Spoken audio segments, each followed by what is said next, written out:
everyone, this is Paul Gale from paulgalenetwork.com, and thank you for joining me today for video game news. It is December 11th, 2020, and these are the top stories of the day.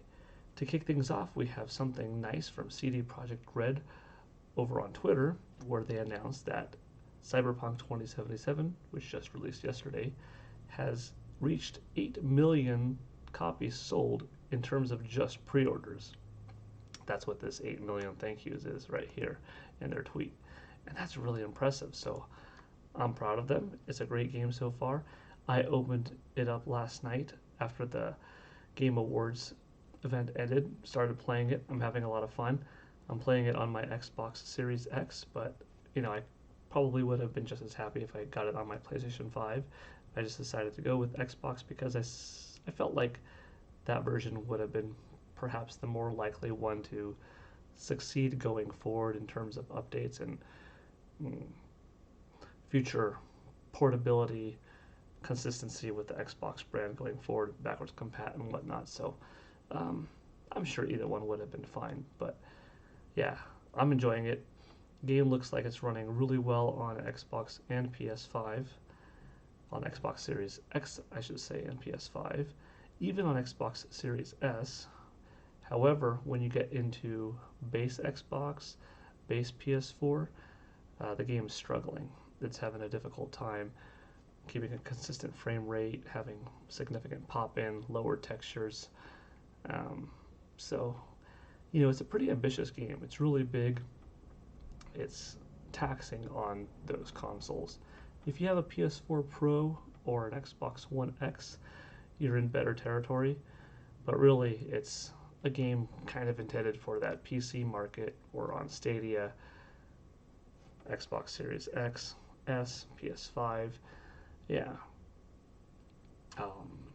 The game will continue to get patches. I'm sure that if you're playing on one of those base consoles, it'll improve for you in time. At least I hope so. CD Projekt Red, they seem to really care about the title and want it to do what's best. So I don't think they're going to be stopping anytime soon on updates.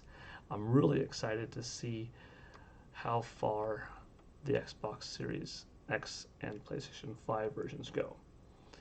Because right now we're playing the base game just on more capable hardware.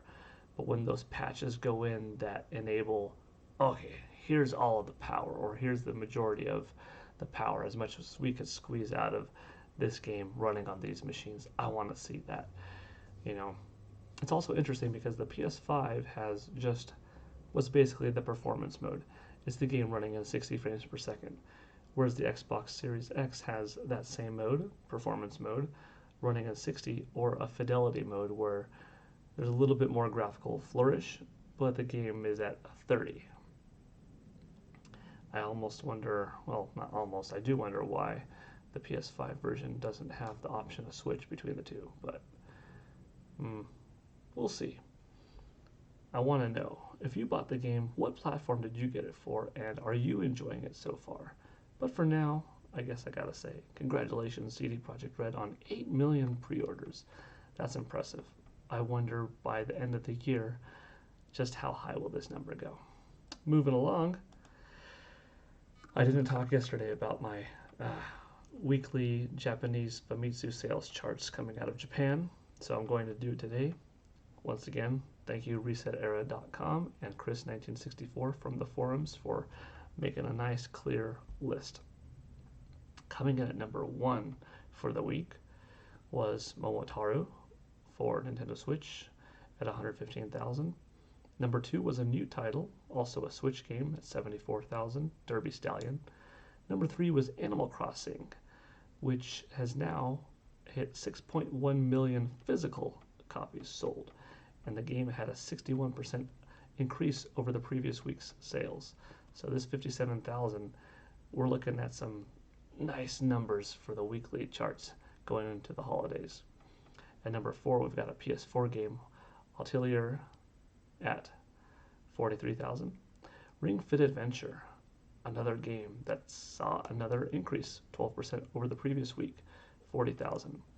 The Nintendo Switch version of Atelier Rise of 2 came in at number 6 with 30,000. It sold a decent amount less than the PlayStation 4 version, about 13,000 copies less. But, both games combined, sold 73,000 approximately for Koei Tecmo, so not a bad entry. PS4 game, Dragon Quest XI. This is the S Echoes of an Elusive Age Definitive Edition version, brought in 28,000 at number 7. Hyrule Warriors Age of Calamity, one of my favorite games of the year, did another 23,000. It's dropping, but I'm hoping that, it could reach 500,000 in sales by early next year. I don't know if it'll do it in the holidays, probably not. It's at 237,000 now, but I think before Nintendo's quarter is done, March 31st, we could see this hit 500,000. Maybe it'll take longer, but we'll see. At number 9, we've got Mario Kart 8 Deluxe, 23,000, a 58% bump over the previous week. Number 10 is Densha de Go for PlayStation 4 at 21,000. Sometimes I stop at the 10 mark, but we could look briefly beyond that, see if there's anything else that pops. Pikmin 3 Deluxe, basically flat with the previous week. Shiren the Wanderer, Pokemon Sword and Shield hanging in there, which is great for a game that's over a year old. Fitness Boxing 2, new release.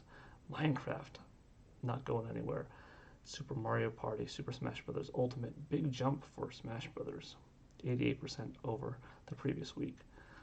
You see Dragon Quest XI on Nintendo Switch, the definitive edition with a new price, coming in at number 18. Fortnite, Super Mario 3D All-Stars, another game that's probably going to hit 500,000, probably this year too. Call of Duty, Pokemon Sword and Shield base model, Sakuna, Splatoon 2, lots of titles. I think the split is something like 26-4 if I'm not mistaken, from what I read earlier. The Legend of Zelda Breath of the Wild, the game that's 3 years and 9 months old, got a nice 24% jump over the previous week. 1.7 million copies sold practically in terms of physical sales only. Very impressive. And yeah, okay, it was a not quite 26-4 split. It was a 25 Nintendo Switch to 4 PlayStation 4 split in terms of software. Pretty wild. On the hardware side of things, Nintendo Switch saw a nice jump, 204,000, which is a pretty significant leap over the previous week by 59,000. A nice jump over the last year for this respective week. PS5 at number 2 with 11,800. PS4 at 3,000 for number 3 spot. Xbox Series brand of consoles, 1,600. 3DS at 490, and the Xbox One at 28. Pretty quiet in the charts here. This is really the impressive, fun number to look at. I expect that PS5 is doing about as well as it could right now.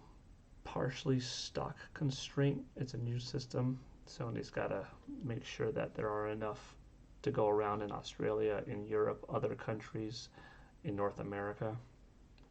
But also, there aren't a lot of Japanese-centric games that are driving the Japanese consumer to want a PS5.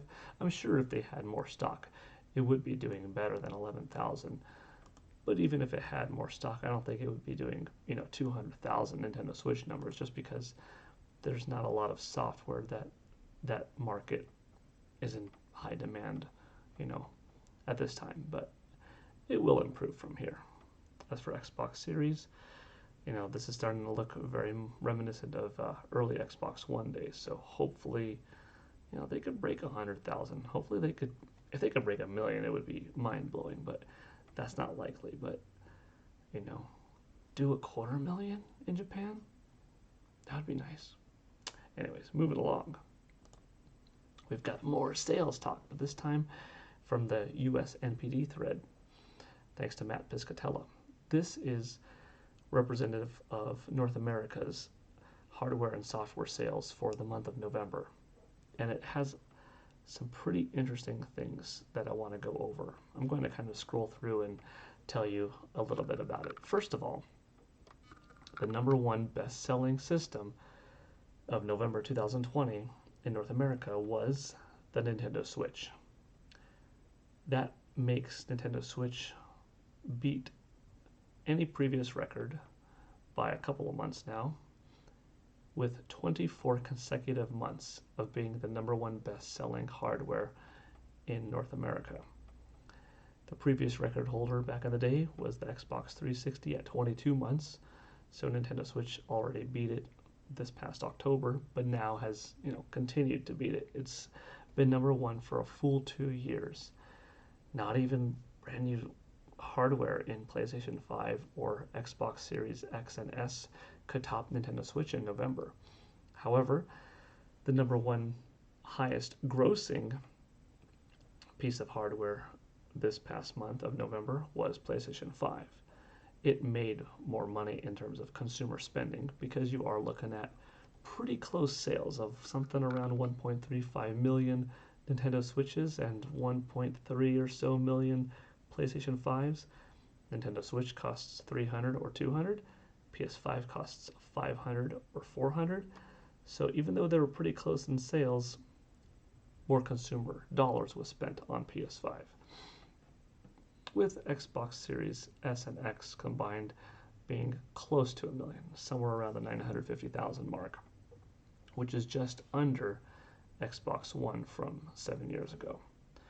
As we continue to scroll down, yes, we also learned that PlayStation 4 was the previous record holder for strongest hardware debut month, and PS5 beat that. So here you see PS5 achieved the highest launch month unit and dollar sales for a video game hardware platform in US history. So that does mean that a lot of people were very interested in the PS5, and it probably would have sold even better had there been more stock, but people were gobbling them up. I also think that the Xbox Series X and S would have done even better, and 950,000 or so is a very respectable number. It's just Microsoft is releasing it worldwide simultaneously, so it's a lot of consoles to make sure it goes everywhere. Plus, everyone was hit from a manufacturing standpoint thanks to the pandemic and whatnot, so that's a fact.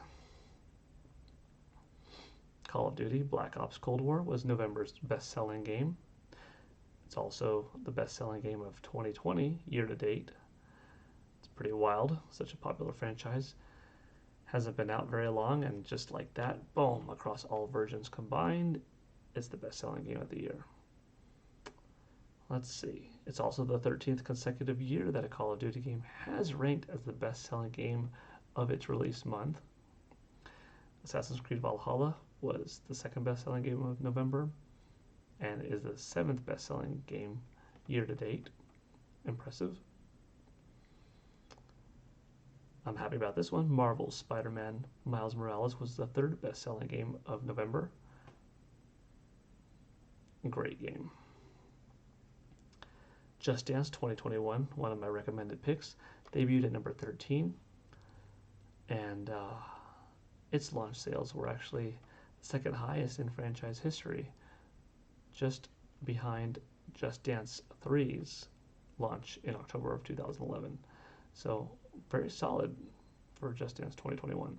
In 10 years, it beat all of the previous, 2012 to 2020 editions of the Just Dance franchise. So props to Ubisoft.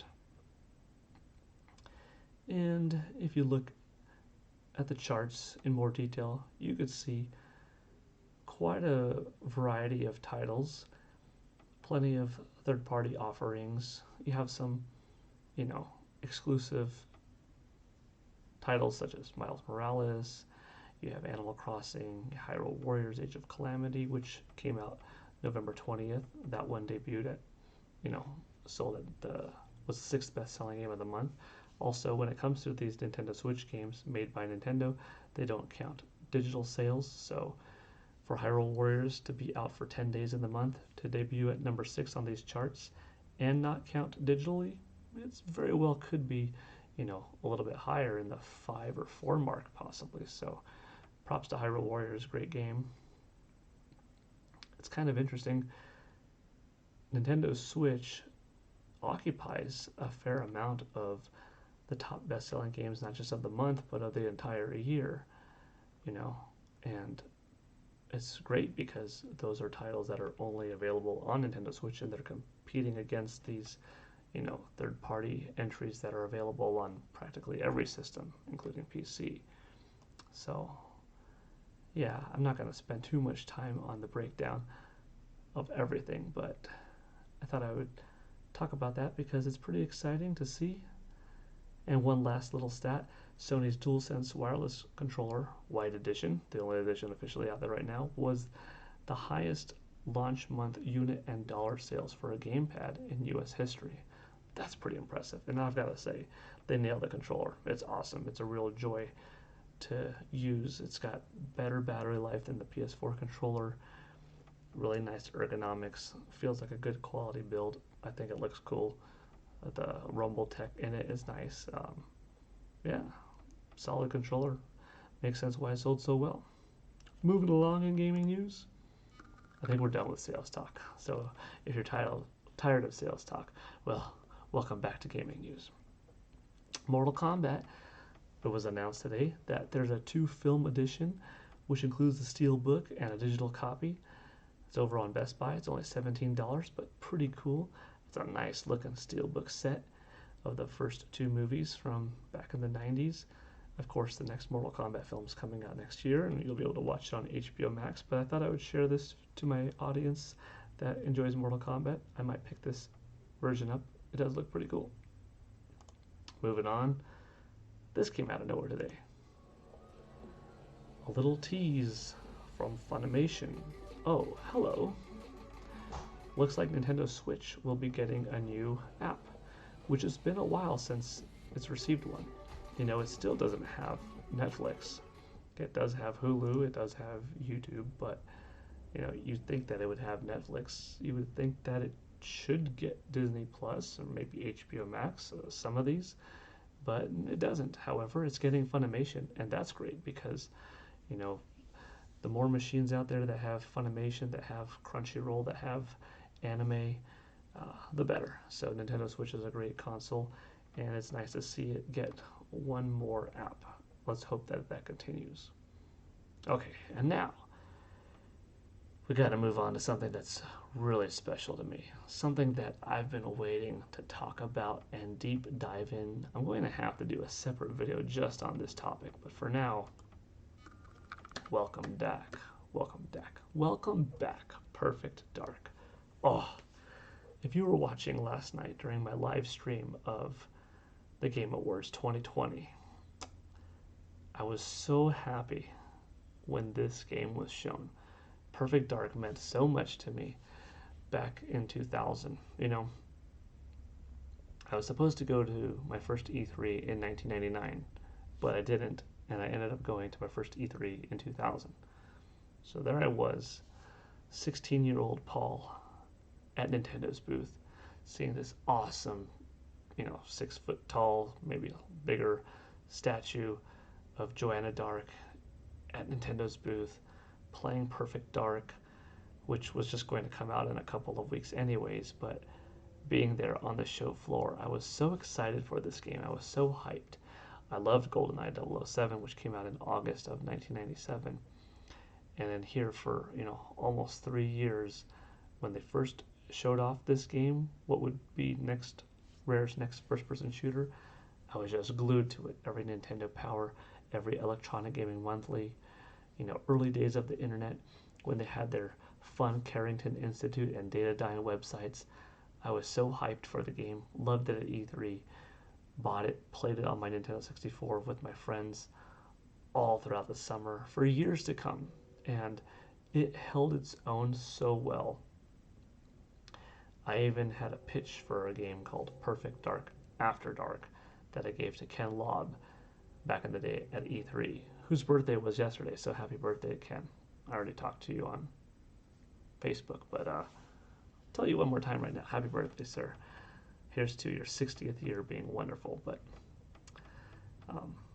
that's how I got to meet Ken Lobb. I handed him my pitch to Perfect Dark After Dark, and eventually at an early E3. And eventually, we did get another Perfect Dark game, Perfect Dark Zero for Xbox 360, which was a launch game for the platform in 2005. And, I gotta say, it was a 5.5 year wait from Nintendo 64 to Xbox 360, between those games, I should say. And it was a good game, but it had its issues. It was an early Xbox 360 game. It was a launch game, obviously. It was as early as you could get. And it did some things right, but it didn't have the magic, it didn't have the charm as the original did. And I almost wish, well, I do wish that it was better and that it was a bigger commercial success, etc., because that would have set this franchise in a very different path instead of being stagnant for 15 years. Yes, we did get the Perfect Dark, HD up-resed port with some updated polygon models of Joanna Dark and the other characters on Xbox 360, which of course you can play now on Xbox One via Rare Replay or download it, play it on your Xbox Series S or X. So it's out there, but no new entry in the franchise in 15 years. And I said something kind of funny earlier this year. I said, when will I give up hope?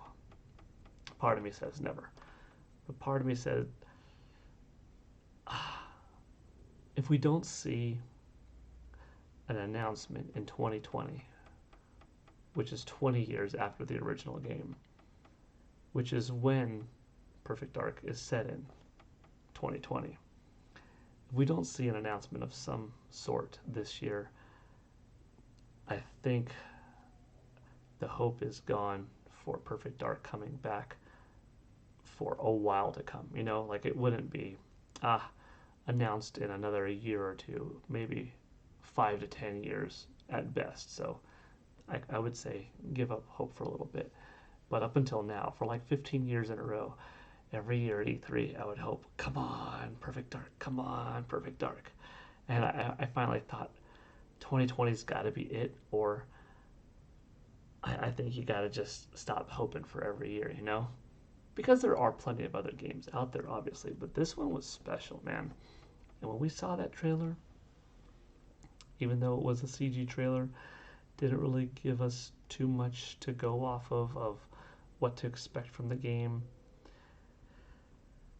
I talked to the initiative today, well, specifically to Xbox on Twitter, and they, replied to me excited about my hype level for the game, and I'm just pumped. It's an Xbox Series S and X game.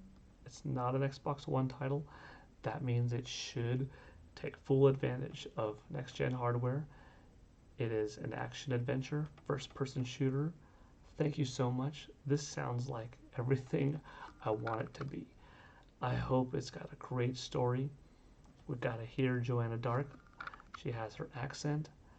First-person action-adventure, first-person shooting. It sounds pretty cool.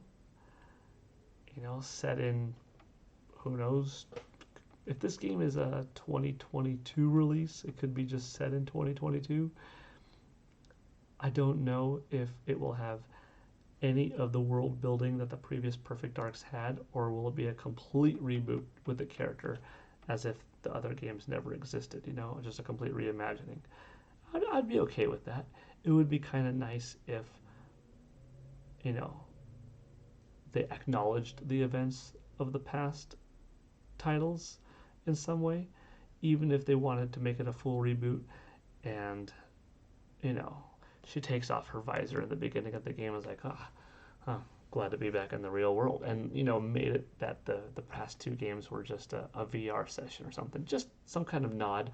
I don't know, some people would feel that that's probably kind of a cheap way of getting out and diminishes the other games of not really existing in the real world. And some might say, that's kind of a fun way how to tie it in, because I don't know if in this Joanna Dark's world will the other games have ever taken place. They could just be alternate universes. That's also fine. But this was a special one to me. I wanted to give it some extra time tonight. I'm so happy that it was announced. Who knows how long we have to wait until we actually get it. if I had to guess, I'd say, you know, it's the big November 2022 game that's 2 years out. It depends on how long this has been in development for. Could we see it fall next year? Possibly, but I think that would be the earliest. So better safe than sorry and call it November 2022. And finally, in video game news, another big one last night, which was pretty much the craziest thing of the show that kicked off the show, was Sephiroth from Final Fantasy VII coming to Super Smash Bros. Ultimate. But today I wanted to say that we're getting a special Mr. Sakurai presentation of Sephiroth on December 17th. So that's just next Thursday at 2 p.m. Pacific Standard Time. So I will be covering that. And with that, that's it for video game news. I'm going to go play some more Cyberpunk 2077. I hope you all had a fun time watching. Let me know what you thought of the sales, whether it was from Japan sales or United States sales. You're going to get Mortal Kombat, you know? Or are you okay with whatever streaming option or old DVD that you have of it? You excited for Perfect Dark? You excited for Sephiroth? Let me know. Alright. Thanks for watching, everybody. Take it easy. I'll see you next time. PGN signing out. Bye.